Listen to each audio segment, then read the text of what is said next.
You know the drill. You buy the ticket, you take the ride.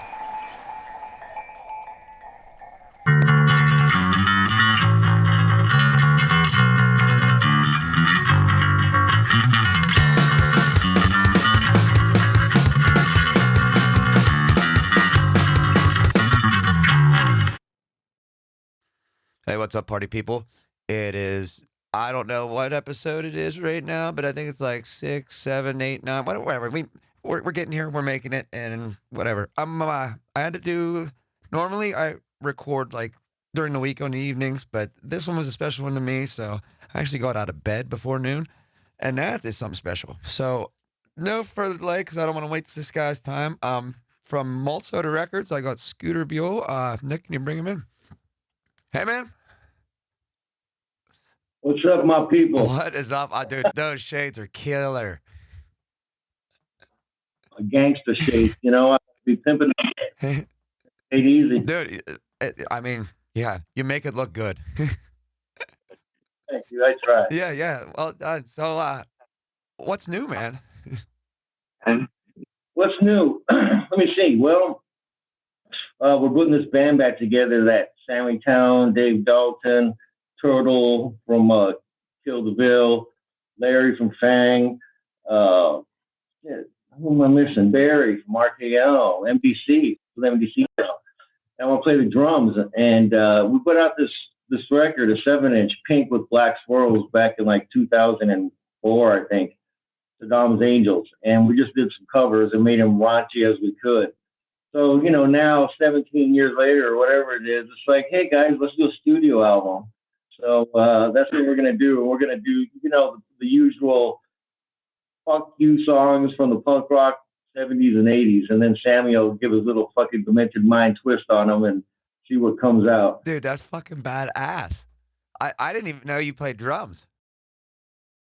Yeah, I was in one band, and that was the reason for that, man. I'm not a stage dude. I like behind the scenes.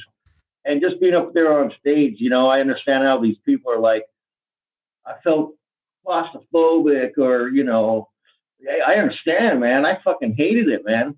But I figure, we'll do like a 7-inch or a 10-inch, and I got the drums right here, and I just hook up a drum recording kit to it, and I save how many hundreds of dollars from going to the local studio, and then send it off to Larry, who throw down the bass, then the guitars. With the internet, fuck, you don't even have to be in the same room. I know. So that makes it kind of special too. We're doing like an internet type of, well, not internet. At the end, it's going to be a fucking record like any other record. Mm-hmm. And it's probably no different than these artists do it today with a drum machine and a harmonica machine and even a triangle button. Goddamn triangle. But that's what's going on right now. So that's, the fun thing. The fun thing with Malt Soda. And all the guys in the band are people that have worked with me the last 20 years. And April, actually, this month is 20-year anniversary of Malt Soda. Oh, fuck yeah. So, congratulations. Thanks, man. It's like, fuck, karma, man. Why not? Fuck yeah, man. Dude, so, we're just having a blast. Last CD I put out was Deceased, the first band signed to Relapse. King is an amazing singer and a friend. He stayed with me when I was working at Walt Disney World, and he came down. And we just put out part 2. So obviously there was a part 1, and that sold out within like 6 months. So this one, you could see a difference. People aren't buying CDs like they used to, but it's still fun for the fans, and I'm a fan. So yeah, I still buy CDs. Yeah, well, that's cool. There's not many people that do. Well, I lost like $500 worth of music through iTunes one time, and I'm like, I will never buy anything unless it's physically in my fucking hand again. Like. It's like, I gotta admit it, man. I don't even buy CDs. Like in the future, I want to put out records or wax. Oh, I do that too.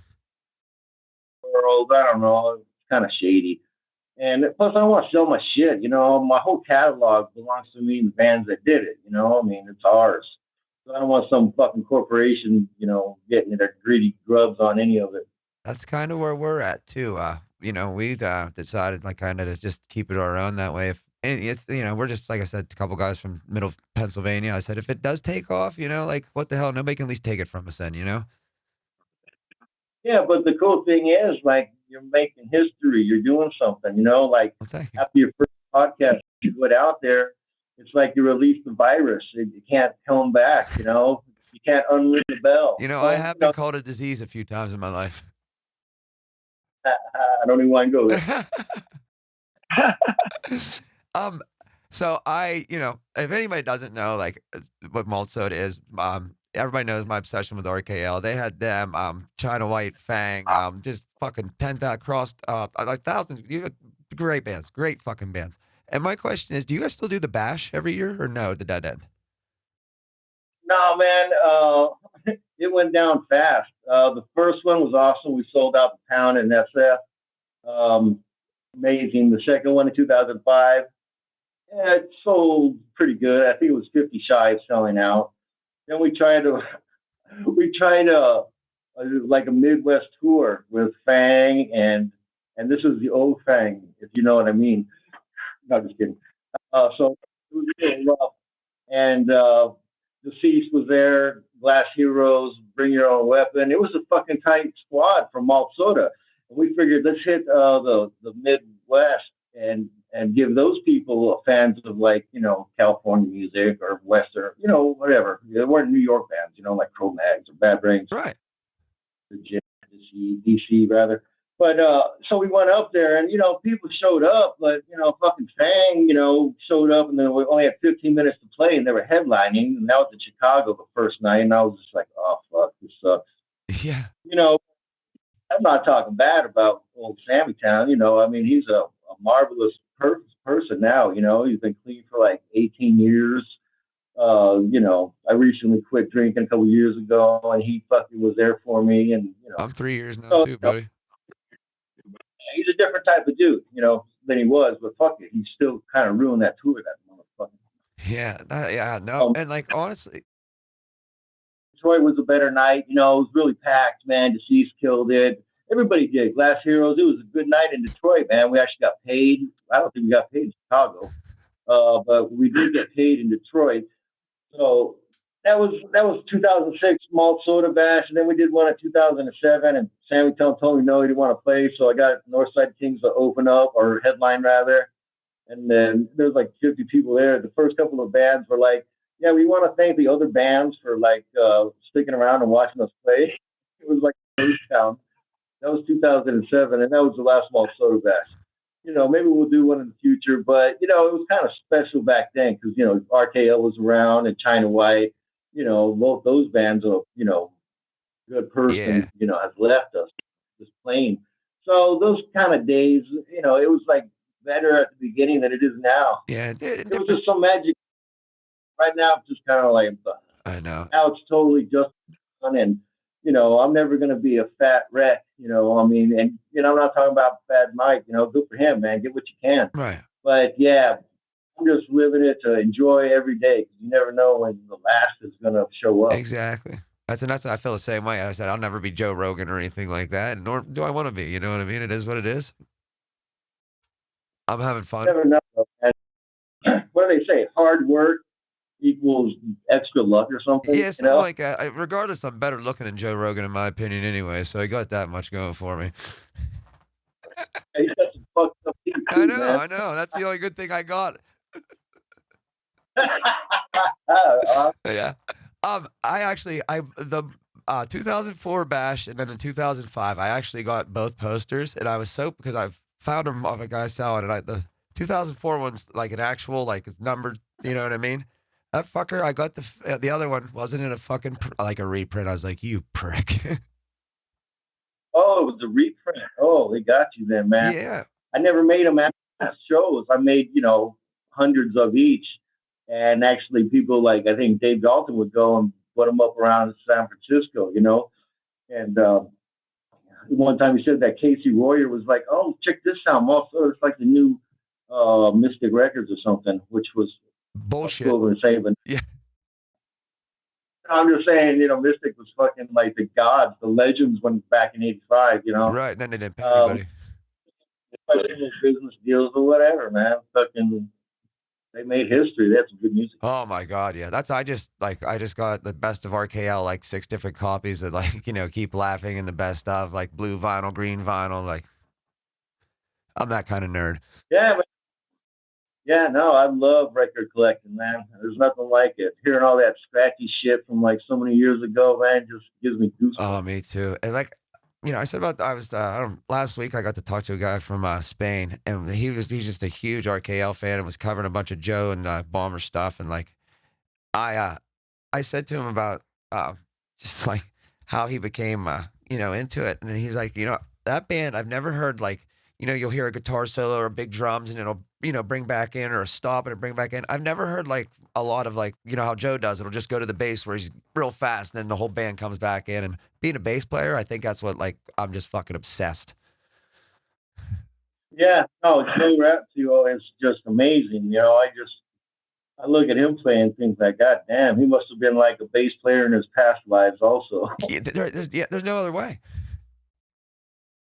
Yeah. We were in Columbus, Ohio, and seeing them, and it was this little ass like it looked like a high school gym is what it looked like, but it was like a stage with like theater, so they had balconies.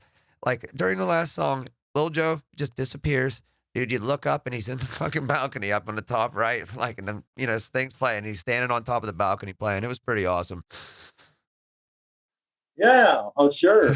You know, uh, I heard he could fucking ollie over a trash can while playing the bass. I never saw, but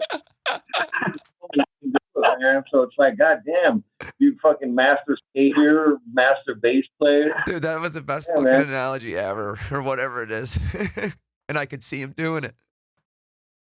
I was talking to Spike Cassidy one time from DRI because we put out that DR tribute, Yeah. and we talked about RKL because I did RKL tribute too. And he was like, "Yeah, Rush, fuck, I already fucked it up. RTL, in my opinion, is like the Rush of punk rock." And I thought about it, and I was like, "Man, that's Dude, perfect, man. You're right. dude, They that is. are. It's like the Rush of punk. You just can't. No other way to say it. That's like one of the highest compliments I think you can give a band." One of the highest I would think ever, yeah. And speaking of that tribute, what a bitch to find. And I paid $60 for that son of a bitch. There was one on the internet. Which one, the RKL, the DRI? The RKL. Oh yeah, motherfucker. Yeah. Yeah, I only made 2,000, but it went fast. Well, I didn't repress it. yeah. I put it on the J Series and Mercury Legion CD as a bonus thing. Yeah, you can't even like that's one album. You can't even like find the songs on YouTube or anything like that. You know what I mean? Yeah, yeah. I went digital for about 2 years, and I got in bed with the company, and they were sending me a little bit of money, but then they were showing me like how many plays they had, and I was like, man, they ain't sending me shit. It's like a typical record company. They tell the band they're gonna make 2,000, and they really make 5,000, and then say, oh, we sold 1,000, and same fucking mentality. So I told them to don't put my shit online, so. Maybe it's not a good move, but fuck it. I don't want nobody touching shit. No, it's a good move because if you feel it's right, it's your company. It's a good fucking move. That's how I feel about it, man. You keep it. It's what how you want it. Like Yeah, I like it. I like it the way it is. I I did. told my son when I die, he could take Malt Soda over and turn it into whatever he wants and keep it going or run into the ground. I don't care because I'll be dead. So, Yeah, I'm actually opening. I'm doing t-shirts and stuff right now. Look, this one I just told you earlier when I got laid off. I'm just like I can't work for people anymore. I'm like I can't. So, like I'm doing it on my own oh, time and. I talked to my brother Christopher, who lives in Colombia 6 months, America 6 months, and I cry to him all the time. Like, my boss said this, and my boss, and he's like, you know what kind of a car do you drive? I'm like, 2021 Beamer. He's like, that's why you drive it, man, because you have to go to work, be in hell all day. So that's your reward. And I always think about that when I'm driving to and driving home, like, oh yeah, this ain't so bad. You got to think positive. Think positive, man. Yeah, hell yeah, hell yeah. True though, really, No, man. dude. Funny. Like I also, really before even the straight edge shit came out, I think, the whole positive movement, they were saying that, I think. Yeah. I'd have to check my facts. It's a little blurry on me, but they were just saying, hey man, smoke pot if you want, drink beer if you want, but think positive, man. yeah, I got Great. the think I got the Keep Laughing cover on there, but on my arm. It's just the outline right now. But instead of like the RKL and Keep Laughing, I got Think Positive down the side of it because, like, just a, I went through a rough patch here a couple months ago, so it was like I'm like, fuck yeah, think positive. So 'cause I was a negative motherfucker for a while. Yeah, it happens, man. Life's a bitch. It'll tear you down, man. Right, and it's all about how you get back up. You know what I mean? That's why I like watching Rocky movies, and I have Rocky quotes off this shit. It's not so hard. What is it? It's not how hard you get hit. It's It's how how hard you you can get get up. hit, dude. My boss is being a dick, so I put that up on my wall in my office. I can't, dude. I do the same thing, same movies. Like I like, like even Rocky 5. Like when he's like, "Yo, Tommy, I didn't hear no bell." I even get a kick out of that one. You know? I loved it when that the Don King character was like, "What are you gonna do? Touch me up, sue?" Then he punches him in the gut. He's like, "Sue me for what?" When Mick, Man, yeah. uh, when he goes into Mick's old the boxing thing, and Mickey gives him that speech about the gloves and stuff like that, and like that's a good one too. But like, dude, I do the same. Like Rocky movies and Rambo quotes, like are just my fucking go-to.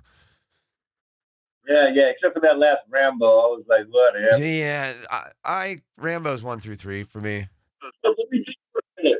He's going to dig a bunch of tunnels. I wonder if they're going to be used at the end of the movie. Yeah, I was like, "Come on, you already ruined the movie for me." yeah. Not only that, like how the hell is this 70-year-old man digging these tunnels so fast by hand?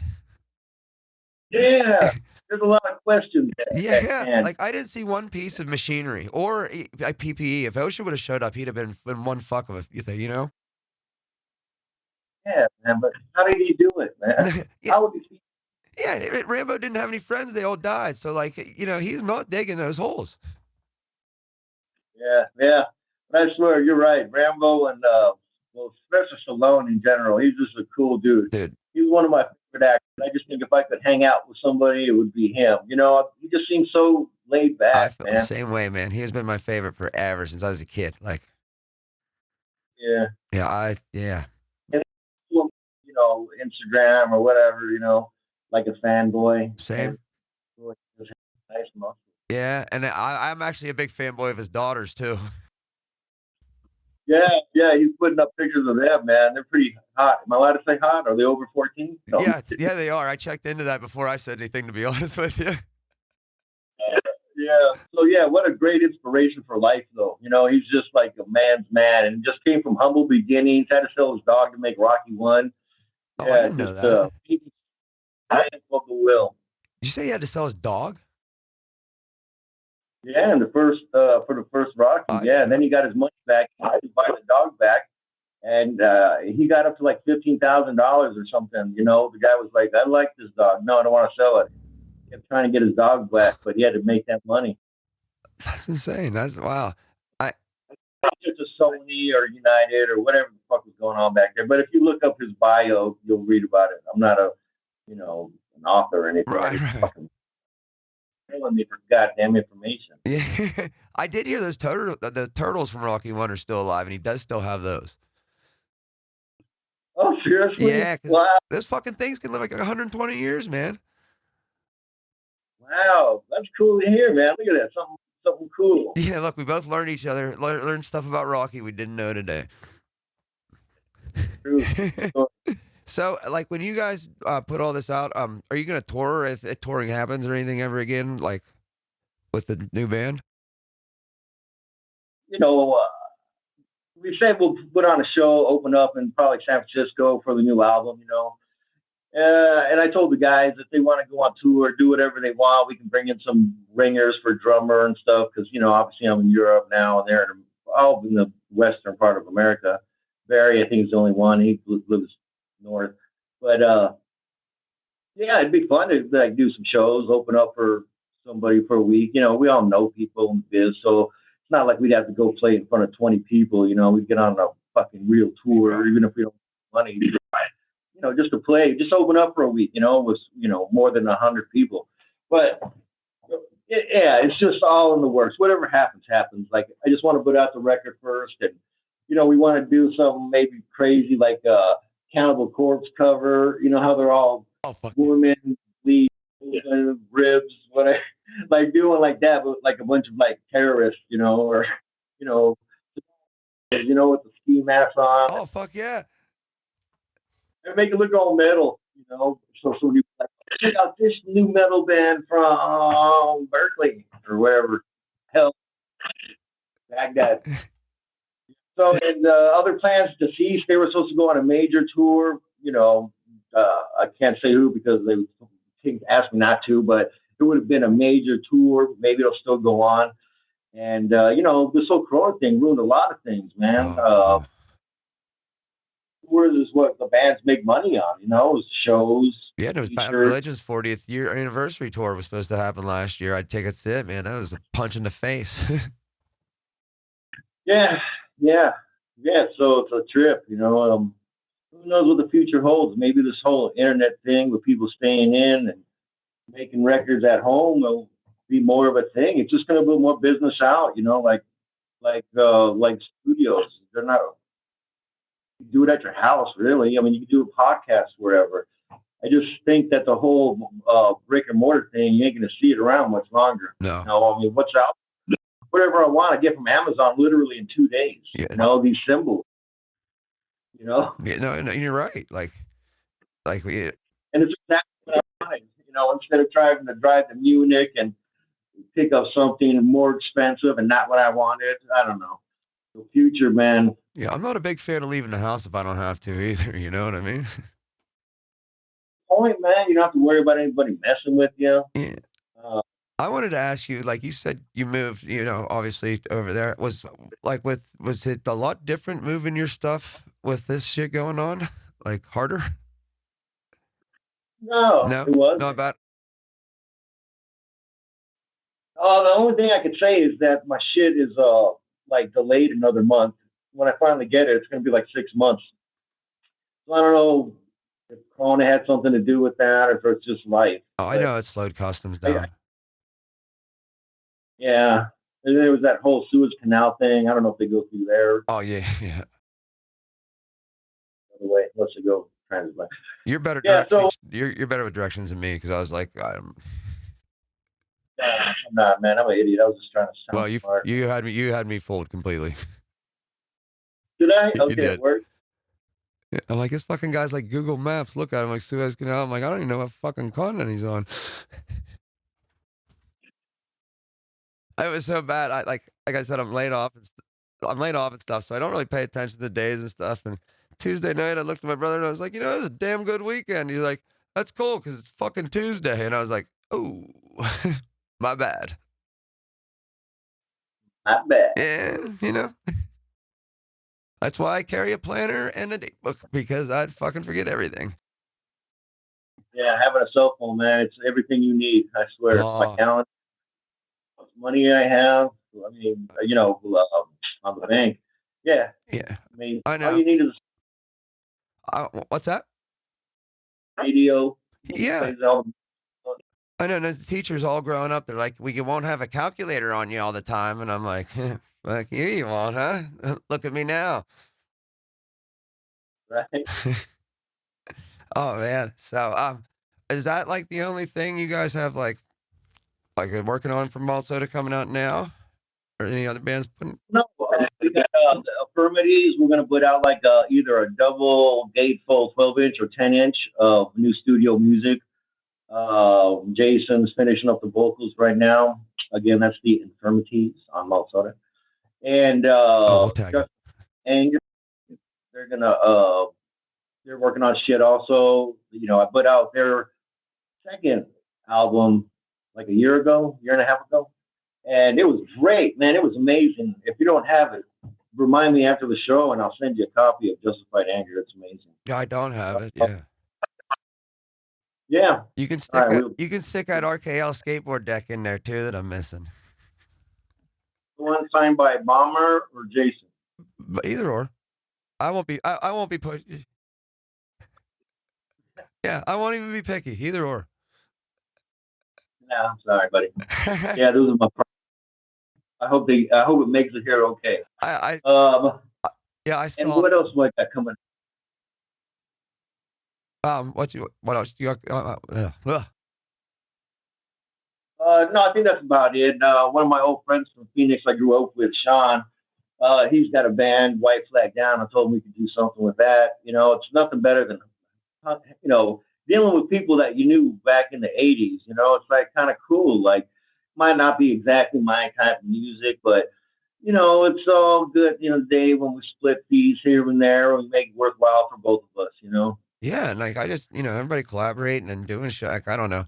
I like to see that, just doing things now because I see a lot of people depressed and just sitting in their homes and stuff. And it's like I don't know. To me, you have two choices, like what you're doing, creating, and going out and doing whatever you can just to keep yourself busy and obviously creating, or you can just be sitting and worrying. And we know where sitting and worrying get you.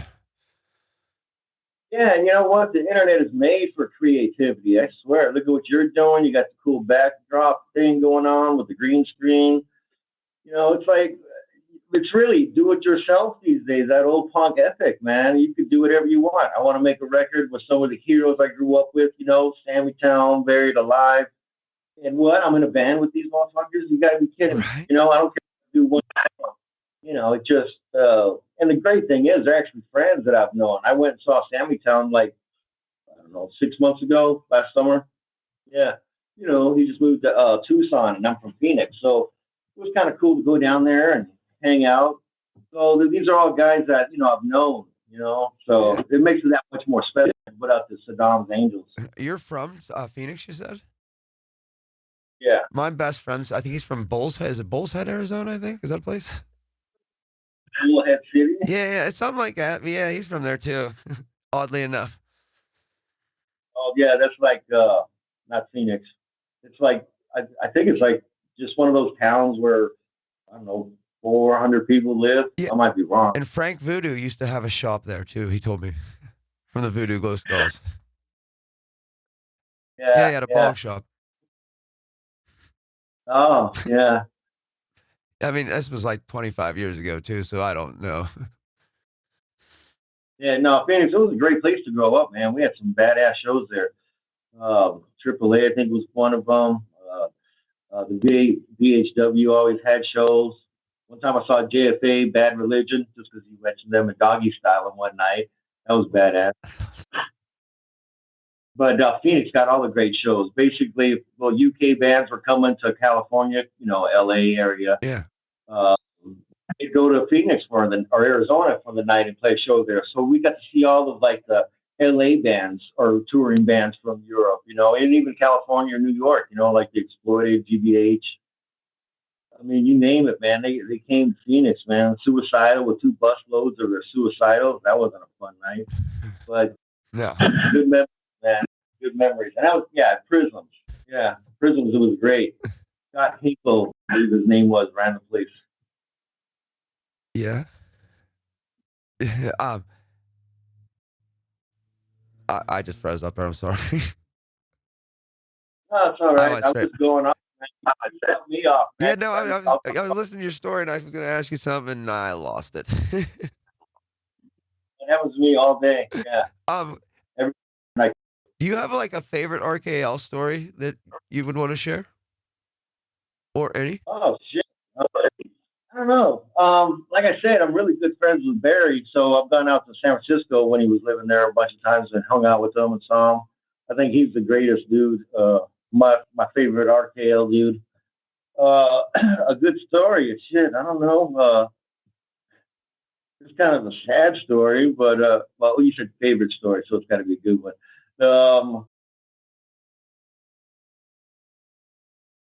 Well, I'd say when I went down to Huntington Beach one time at Fitzgerald's and RKO was playing, and they were just drinking it up, doing their thing.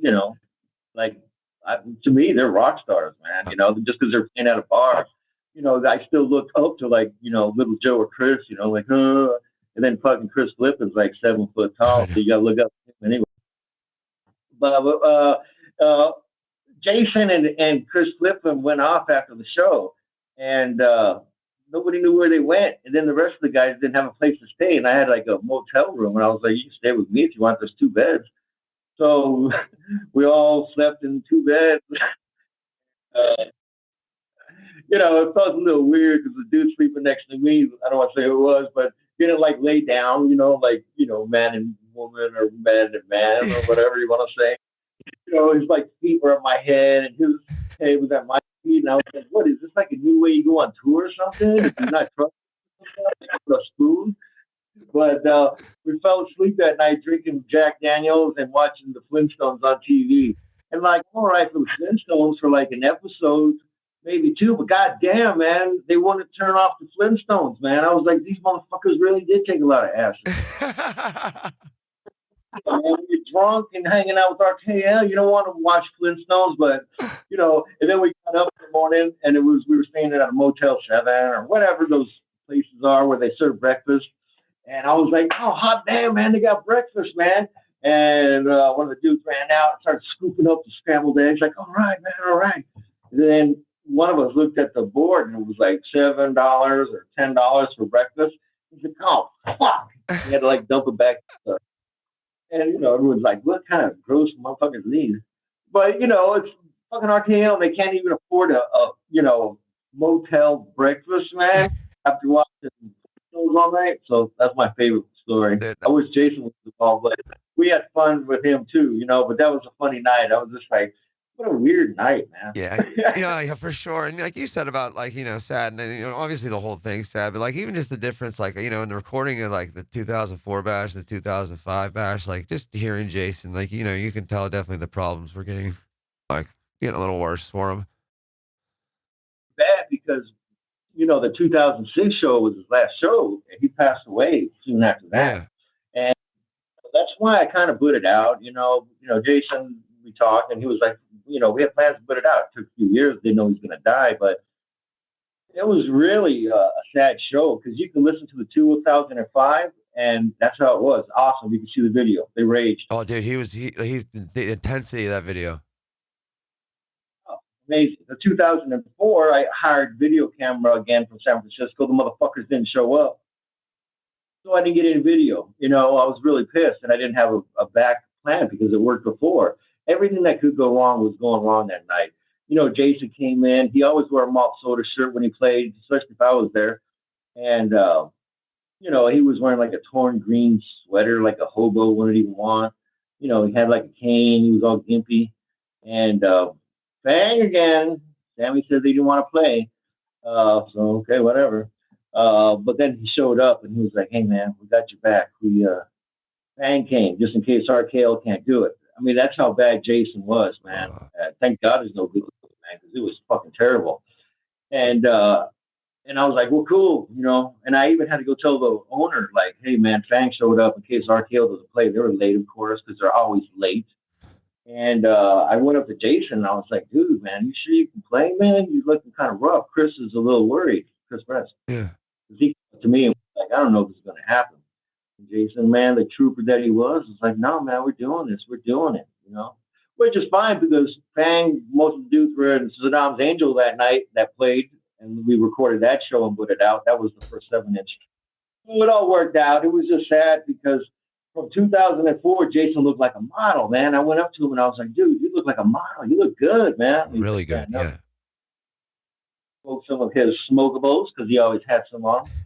And, in 2005, at that show in Huntington Beach, he started to look rough. And I was like, holy shit, dude. Ooh, okay, you're starting to shrink on me. And then in 2005, the Malt Soda bash, the next time, he lost even more weight, and he just looked rough. And, what are you going to do, man? The dude just loved to party, man, He loved it. He had a good time. So he did what he wanted to do. And that's no one wants. But he did go down with, when I say go down, die. But he did also go with Little Joe, to, I don't know, Tijuana or some shit to try to get off of the shit, And that's where Jason died. It was on the medical table trying to get clean. So, right. You hate out there. Right. You hater gate. Yeah, and he obviously recognized he had, an issue as well as trying to get help. And that was the saddest part about it, you know what I mean? It's not like he just junkied himself to death somewhere in a corner, like, actually trying to go and to get help. And then it's just like, man, like. Yeah, no, and he tried. Just some people, they can't get clean. History shows you that. Oh, absolutely. Like And not just,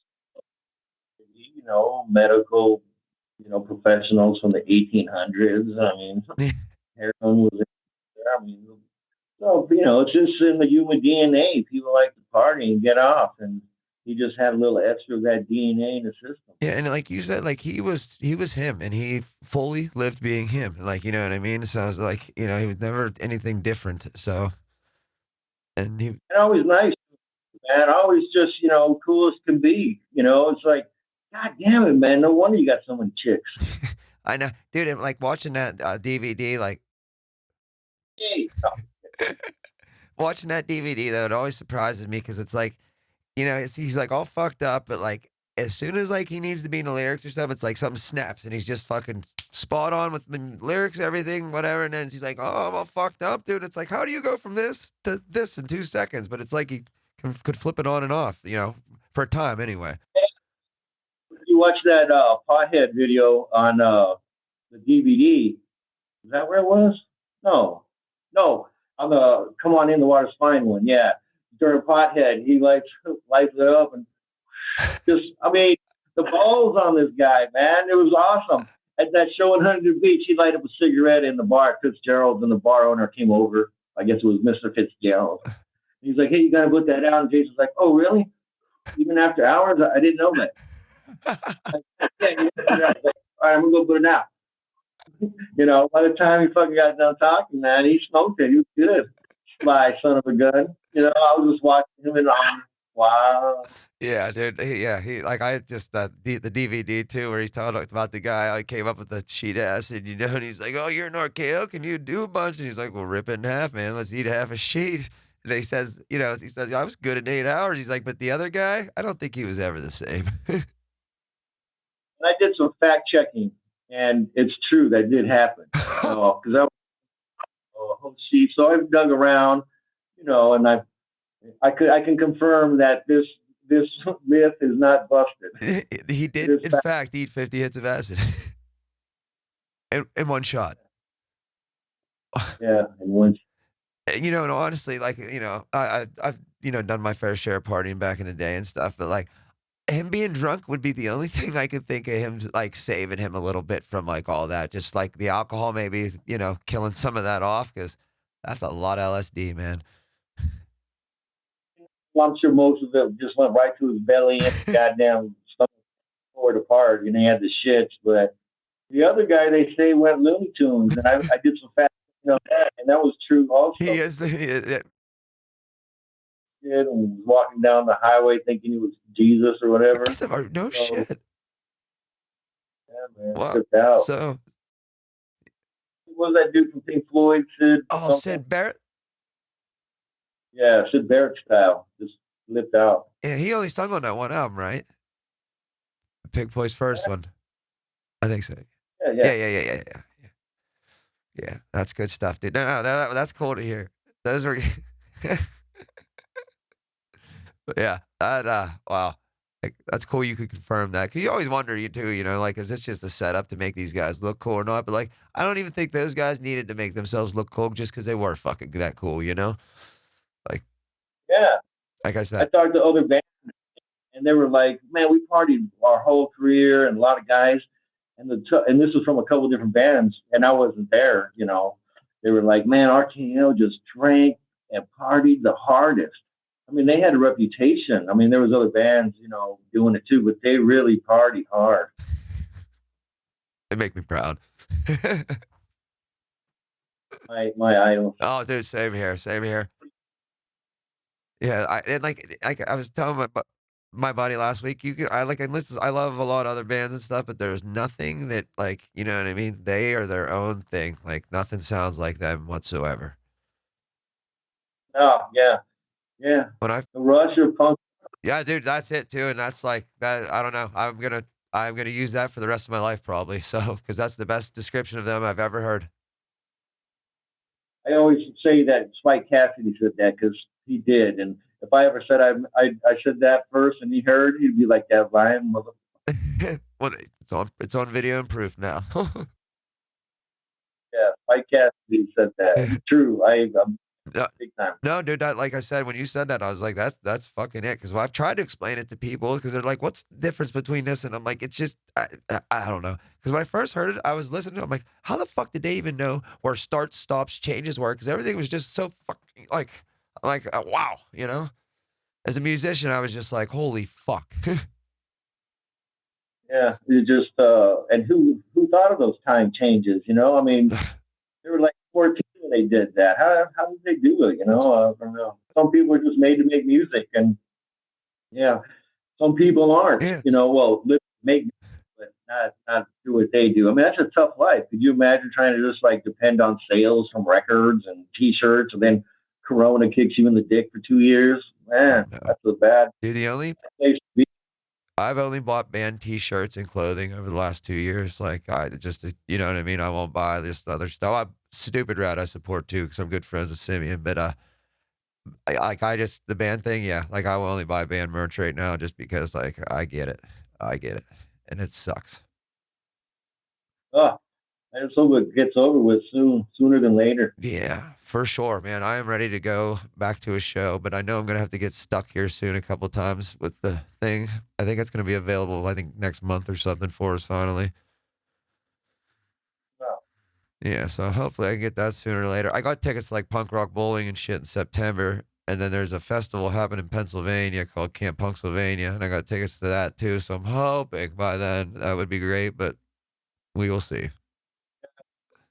yeah, I couldn't go to Rebellion last year, and I go every year. And they said, hold your tickets for next year. Well, next year is now, and I think they canceled too. I'm scared to look. I know. And that was the year was to go down to Rebellion and see all the bands, all the friends. It was like a reunion of sorts. And then you get to see people you grew up with, like the Anti Nowhere League or Cockney Rejects, and it's like, hey man, I bought your shit. I grew up with you, man. I love you, and thank God they're all cool enough to like take a selfie with me. I mean, I'm not too embarrassed about being fanboy, and they're always cool. They'll smile or not smile, but they'll take a picture with you, and it's just like, memory. Yeah, as you know already, I'm not too scared to be a fanboy either. 'Cause I'm like, "Are you the Scooter?" As soon as I got that email from you that day, I'm like, "Wait a minute." I'm like, "This is the same guy." I'm like, "I'm getting to the bottom of this." But, dude, I really appreciate you coming on here. I do. Um, and I'm No, glad man, uh, talking to yeah, and I'm glad we got it to fucking work for once and, like, no trees fell on us and, you know, yeah, definitely. but, But now it's all set up. Maybe we'll do it again if you get bored. dude, you tell me if you wanna do it again, like, when you guys when you're putting that out or whatever, if you wanna come on and, like, a week or 2 before just to, get the name back out there and push it a little bit or whatever, please, more than welcome. You always have a spot here. Well, maybe I'll just ask some of the boys in the band to get a hold of you, and you could do a little interview with them. Dude, I'd love to. Like, yeah, absolutely anything. Like I said, this was an honor to me, man, to talk to you, like, for real. Like, It was awesome, man. Yeah, I consider it an honor too, man. So thank you very much. thank you, and, like, I'm gonna close it out here. Just stay on the line. I'll talk to you for a sec before I completely hang up with you, all right? Yeah, put those on. All right, thanks again, Scooter. Rock on, my All friend. right, man, we'll see you soon. And All right. that was Scooter Buell from Malt Soda Records. Got some cool shit coming out. They got great shit. They've had so many good bands on their catalog. Like you can even go on their website. I mean, they got CDs, records, whatever. There's just fucking so many great bands. When he mentioned the "Come On In the Water's Fine," that was double CD live DVD at RKL, and it is fucking good. Like the DVD, just the intensity of it, amazing. I could tell you I was gonna have him on here next week, but I have no fucking idea.